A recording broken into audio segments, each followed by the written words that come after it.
أعوذ بالله من الشيطان الرجيم. بسم الله الرحمن الرحيم. حرمت عليكم أمهاتكم وبناتكم وأخواتكم وعماتكم وخالاتكم وبنات الأخ وبنات الأخت وأمهاتكم اللاتي أرضعنكم وأخواتكم من الرضاعة وأمهات نسائكم وربائبكم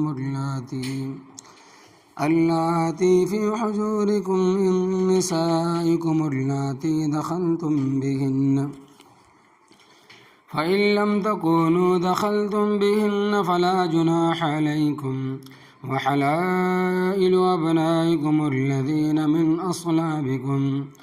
من أصلابكم وأن تجمعوا بين الأختين إلا ما قد سلف إن الله كان غفورا رحيما. لفظی ترجمہ سورۃ النساء آیت نمبر 23. حرمت حرام کر دی گئی، علیکم تم پر،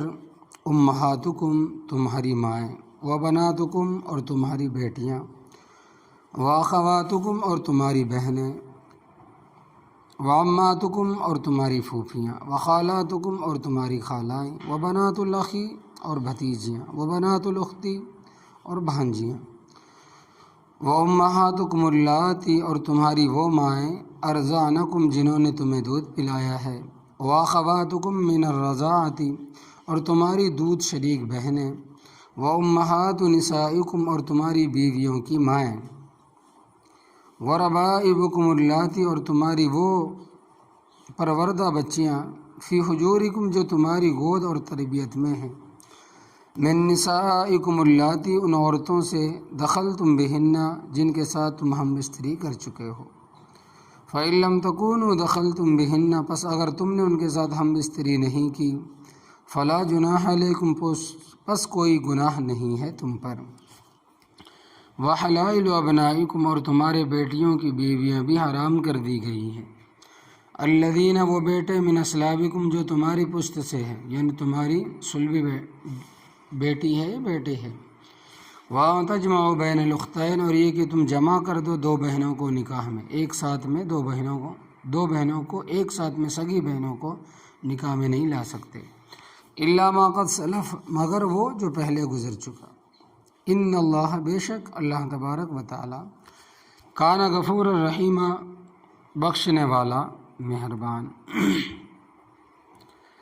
اللہ تبارک و تعالی نے نسل انسانی کو باقی رکھنے کے لیے مرد اور عورت کو پیدا کیا، مرد اور عورتیں پیدا فرمائیں کہ ان کے ذریعہ نسل انسانی باقی رہے، اور انسان کا شمار چونکہ اشرف المخلوقات میں ہوتا ہے لہذا اس کے شرف کو محفوظ کرنے کے لیے قانون دے دیا تاکہ یہ حیوانوں کی طرح زندگی نہ گزاریں. اس لیے نکاح کے اصول بیان فرماتے ہیں کہ کن کن عورتوں سے نکاح ہو سکتا ہے اور کن عورتوں سے نکاح نہیں ہو سکتا. دنیا میں ایسے بدبخت قومیں بھی تھیں اور اب بھی موجود ہے کہ جو ماں، بہن، بیٹیوں، نواسیوں، پوتیوں سے، بھانجیوں سے نکاح کر لیتے ہیں. ان کا اصول یہ ہے کہ عورتیں سب برابر ہیں، ان میں کوئی فرق نہیں.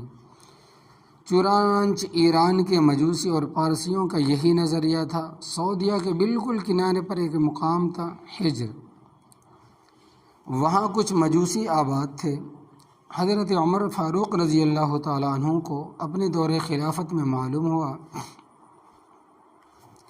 کہ ایک پارسی نے بیٹیاں اور بہن اپنے نکاح میں رکھی ہوئی ہیں، تو وہاں کے گورنر کو تحریری طور پر حکم بھیجا کہ میں نے سنا ہے کہ وہاں ایک ایسی قوم آباد ہے، انہوں نے بیٹیاں بہنیں نکاح میں رکھی ہوئی ہیں، تفرق ان میں تفریق کرو، اور اسلام میں یہ بدماشی برداشت سے باہر ہے. اور یہ مسئلہ ہے کہ جو کافر اسلامی حکومت میں رہیں گے، اسلامی ملکوں میں رہیں گے جن کو فقہ اصطلاح میں ذمی کہا جاتا ہے، ان کو تمام اسلامی قوانین کی پابندی کرنی پڑے گی، سوائے دو چیزوں کے، ایک شراب کی ان کو اجازت بنائیں پئیں اور بیچیں، اس سلسلے میں ان پر کوئی پابندی نہیں۔ نمبر 2، خنزیر کھائیں بچیں، کوئی پابندی نہیں۔ ان دو کے علاوہ جتنے اسلامی احکام ہے وہ ان پر نافذ ہوں گے۔ چوری کریں گے تو ہاتھ کاٹے جائیں گے، شادی شدہ زنا کرے گا تو سنگسار کیا جائے گا، غیر شادی شدہ کرے گا تو 100 کوڑے مارے جائیں گے۔ ماں بہن کے ساتھ نکاح کرنے کی اجازت نہیں ہوگی۔ وہ یہ نہیں کہہ سکتے کہ ہمارے مذہب میں ماں بہن کے ساتھ نکاح کرنے کی اجازت ہے، چونکہ ہندوستان میں اسلامی قانون نافذ نہیں ہے، اس لیے یہاں کافر بڑی جرت کے ساتھ اپنے مذہب کا پرچار کرتے۔ چنانچہ ایک عیسائی ہندوستان میں تقریر کرتا پھر رہا ہے اور وہ حکومت ہندوستان کا مہمان ہے۔ وہ کہتا پھر رہا ہے کہ عیسائی اگر مسلمان ہو جائے تو ان پر کوئی پابندی نہیں، اسی طرح اگر مسلمان عیسائی ہو جائے تو اس پر بھی کوئی پابندی نہیں ہونی چاہیے۔ حالانکہ قرآن و سنت اور فقہ اسلامی کے مطابق اگر کوئی مسلمان مرتد ہو جائے تو صرف اور صرف اس کی جو سزا ہے وہ قتل ہے، پھانسی ہے۔ بہرحال اسلام نے بے حیائی کی جڑیں اکھیڑی ہیں،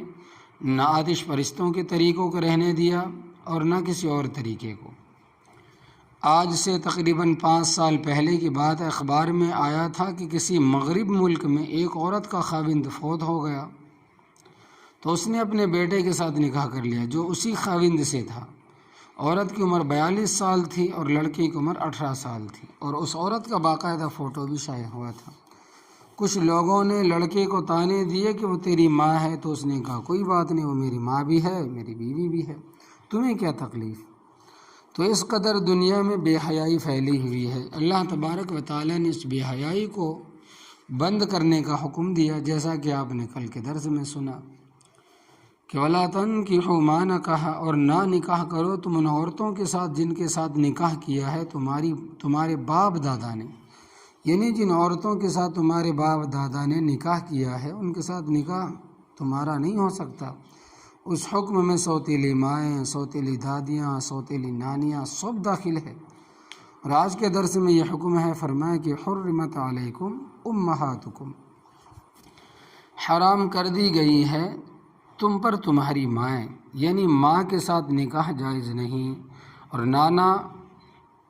نانی، پڑنانی، دادی، پردادی، اوپر تک سب ماں کے حکم میں ہیں۔ وبناتکم، اور حرام کر دی گئی ہیں تم پر تمہاری بیٹیاں، نہ بیٹی کے ساتھ نکاح جائز، نہ نواسی کے ساتھ، نیچے تک چلے جاؤ، کسی کے ساتھ نکاح نہیں ہو سکتا۔ واخواتکم، اور حرام کر دی گئی ہے تم پر تمہاری بہنیں، چاہے وہ بہنیں عینی ہو، ماں باپ شریک ہو، یا لاتی ہو یعنی باپ شریک، یا خیانی ہو، یا ماں شریک، باپ الگ الگ ہے، تینوں صورتوں میں بہن کے ساتھ نکاح نہیں ہو سکتا۔ وعماتکم، اور حرام کر دی گئی ہے تم پر تمہاری پھوپھیاں، ان میں بھی وہی تفصیل ہوگی کہ وہ پھوپھی باپ کی حقیقی بہن ہو یا باپ کی طرف سے بہن ہو، ماں کی طرف سے نہیں، ماں کی طرف سے بہن ہو، باپ کی طرف سے نہیں، تینوں صورتوں میں حرام ہے۔ وخالاتکم، اور حرام کر دی گئی ہے تم پر تمہاری خالائیں، ان میں بھی وہی تفصیل کہ وہ ماں کی حقیقی بہن ہو یا ماں کی طرف سے بہن یا باپ کی طرف سے بہن ہو، ماں الگ الگ ہو، تینوں صورتوں میں اس کے ساتھ یہ جو چیز ہے نکاح وہ حرام۔ وخالاتکم،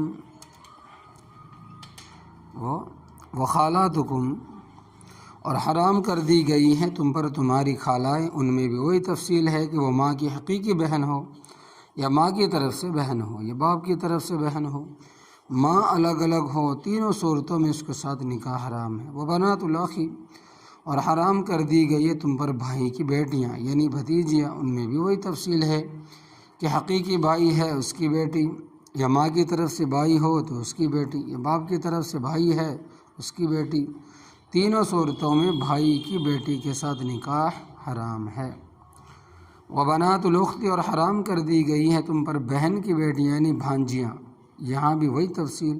حقیقی بہن کی لڑکی ہو یا ماں شریک بہن کی لڑکی ہو یا باپ شریک بہن کی لڑکی ہو، تینوں صورتوں میں اس کے ساتھ نکاح حرام۔ وَأُمَّهَاتُكُمُ اللَّاتِي اور تمہاری وہ مائیں ارضعنکم جنہوں نے تمہیں دودھ پلایا ہے، یعنی رضائی ماں کے ساتھ بھی نکاح حرام، نہ رضائی ماں کی ماں کے ساتھ، نہ اس کی بیٹی کے ساتھ۔ رضائی ماں کا سلسلہ بھی اسی طرح چلتا ہے جس طرح نسبی اور حقیقی ماں کا چلتا ہے۔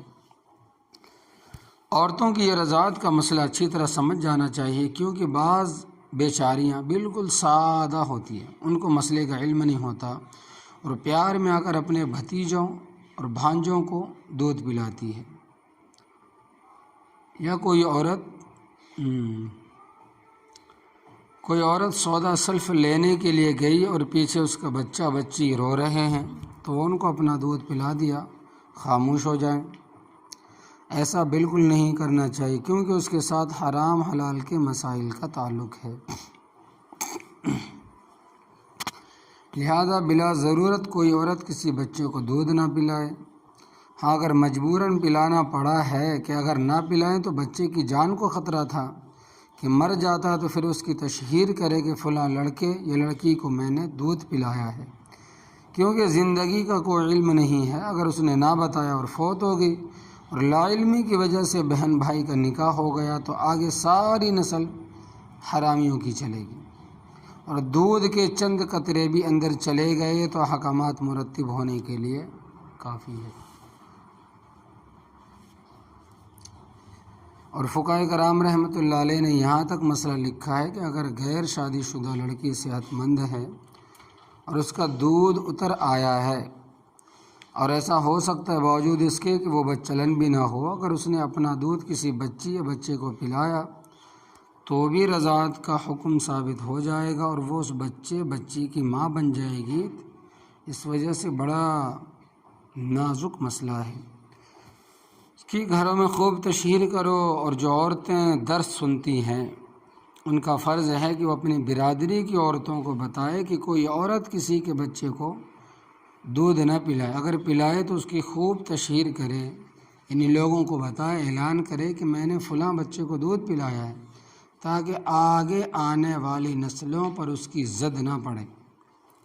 فرماتے ہیں کہ بخاری شریف میں روایت ہے کہ حضرت عقبہ ابن عامر رضی اللہ تعالی عنہ اپنی بیوی کے ساتھ گھر میں موجود تھے، اتنے میں ایک کالے رنگ کی لونڈی آئی، بنت احاب اس کا نام تھا۔ دیکھا کہ دونوں میاں بیوی کی حیثیت سے رہ رہے ہیں، کہنے لگی کہ میں نے تو تم دونوں کو دودھ پلایا ہے، تو تم آپس میں رضائی بہن بھائی ہو، لہذا تم میاں بیوی کس طرح بن گئے ہو؟ انہوں نے کہا کہ ہمیں تو نہ تو نے بتایا نہ کسی اور نے بتایا ہے۔ حضرت عقبہ ابن عامر رضی اللہ تعالیٰ عنہ مکہ مکرمہ میں رہائش پذیر تھے۔ نبی کریم صلی اللہ علیہ وسلم مدینہ منورہ میں یا مکہ مکرمہ سے مدینہ طیبہ پہنچے، اور نبی کریم صلی اللہ علیہ وسلم کو صورتحال سے آگاہ کیا کہ حضرت اس طرح میری بیوی ہے، اور ایک کالے رنگ کی عورت آئی ہے، وہ کہتی ہے کہ میں نے تم دونوں کو دودھ پلایا ہے، تو تم میاں بیوی کس طرح بن گئے؟ تو نبی کریم صلی اللہ علیہ وسلم نے فرمایا کہ تم اس عورت کو الگ کر دو تاکہ احتیاط اسی میں ہے۔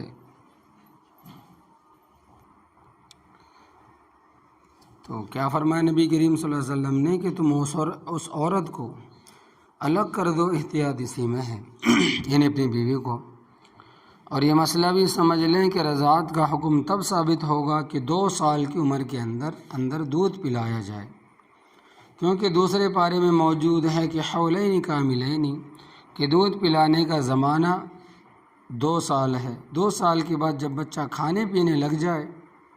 تو پھر دودھ پینے سے رضاعت کا حکم ثابت نہیں ہوگا۔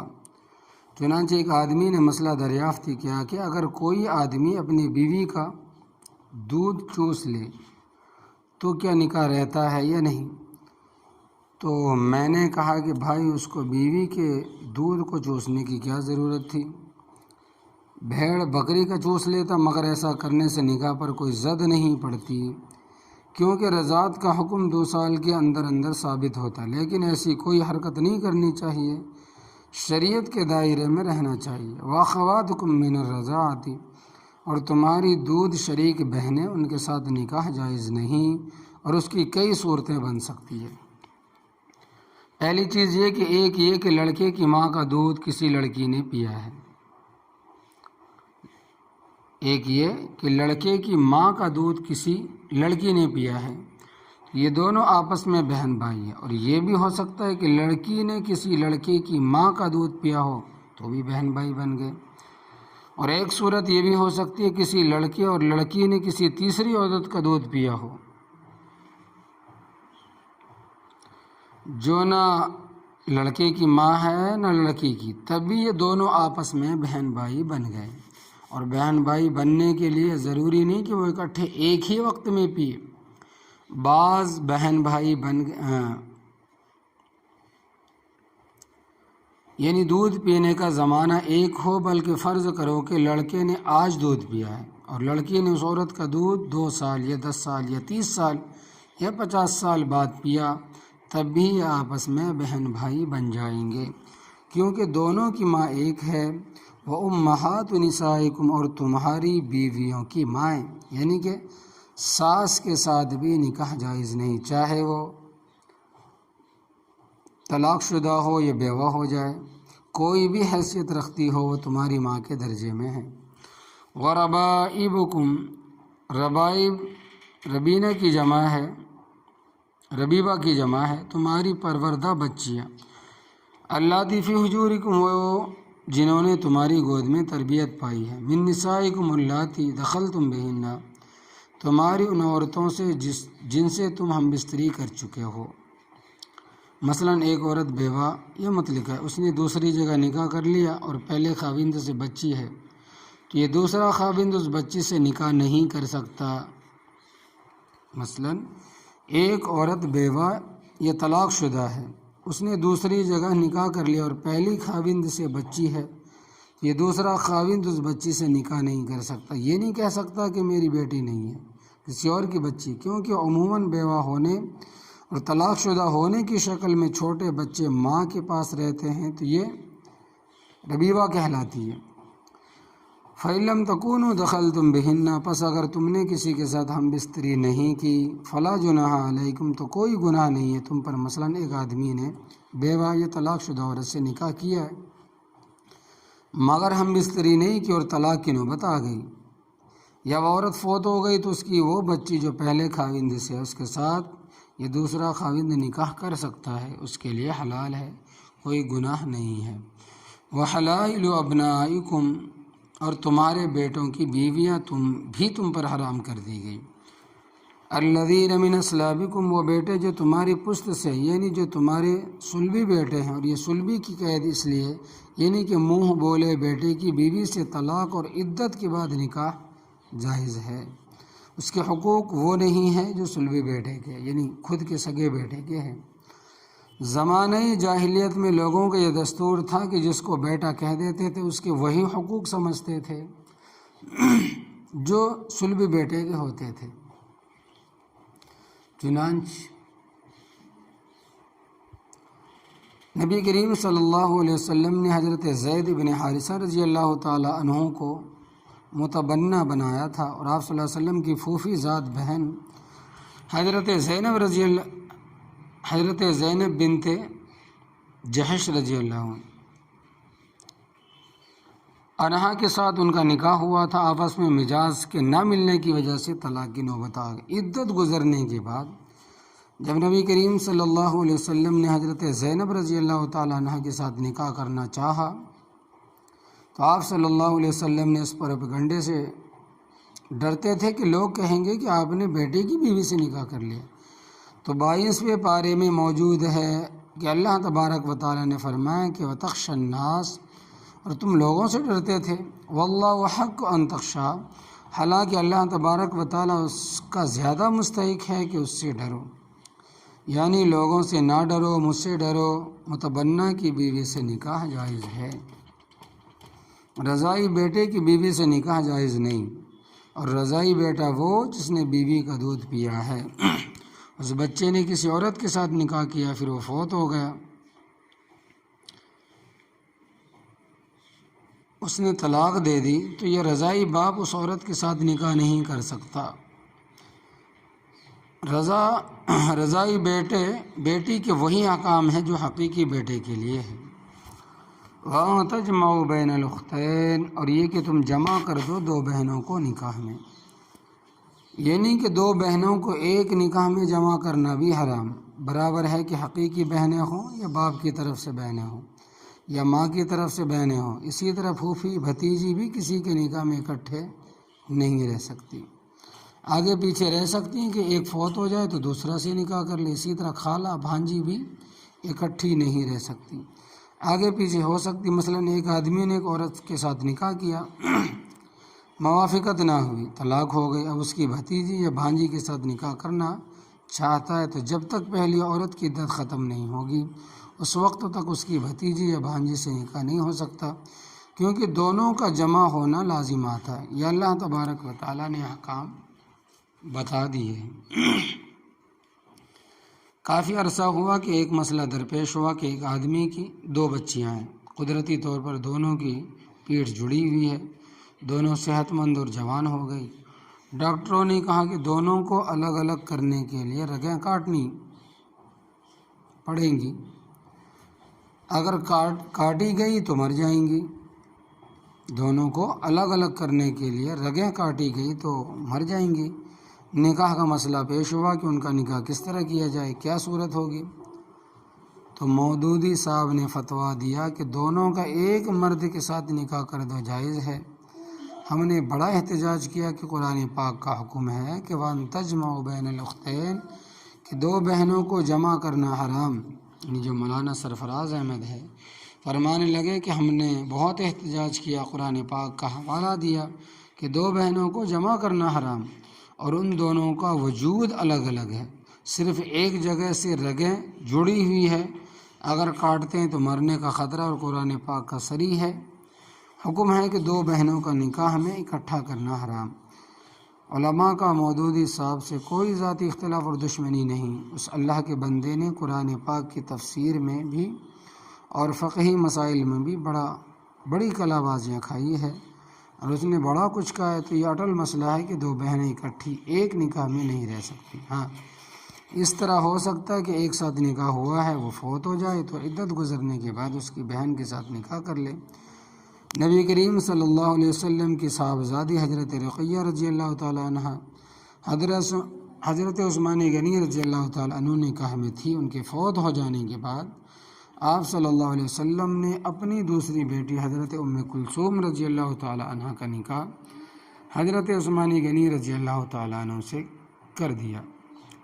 الا ما قد سلف، مگر وہ جو پہلے گزر چکا، وہ جہالت اور نادانی کی وجہ سے تھا، اس پر کوئی مواخذہ نہیں ہے، کیونکہ ان اللہ کان غفور الرحیم، بے شک ہے اللہ تبارک و تعالی بخشنے والا مہربان۔ تمام مسلمان مرد عورتوں پر فرض ہے کہ ان مسائل کو ازبر کر لیں، بالکل پکا یاد کر لیں اور یاد رکھیں تاکہ کوئی گڑبڑ نہ ہو۔ اللہ عمل کی توفیق عطا فرمائے، سیکھنے سکھانے کی بھی توفیق عطا فرمائے، آمین یا رب العالمین۔